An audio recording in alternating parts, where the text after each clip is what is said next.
سنیوں کا تارا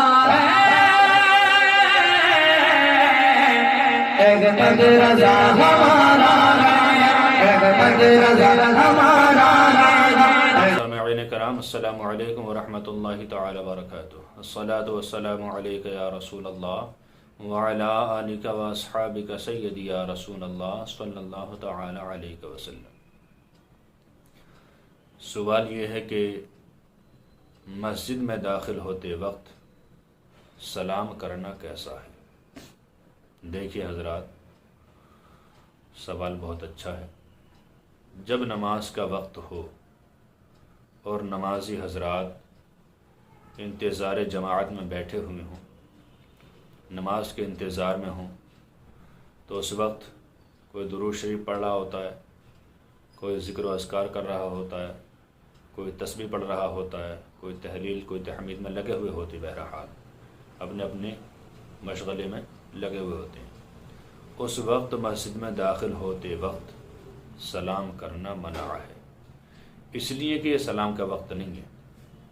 اس وقت لوگ تو اپنے کام میں لگے ہوئے ہیں، اس وقت آپ کے سلام کا جواب دینے پر واجب بھی نہیں ہے، تو آپ کو سلام کرنا بھی نہیں چاہیے۔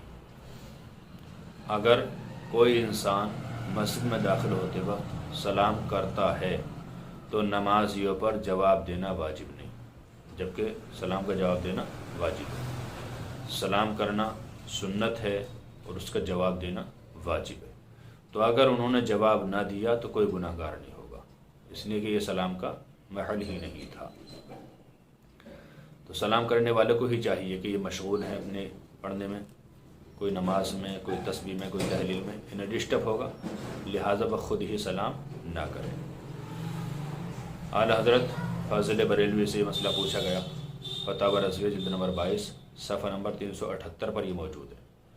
تو آپ نے منع فرمایا کہ اس وقت لوگ ذکر و اذکار میں ہوتے ہیں، کوئی بھی انسان ذکر و اذکار میں بیٹھا ہو تو اسے سلام کرنا نہیں چاہیے، یعنی سلام کرنا اسے منع ہے۔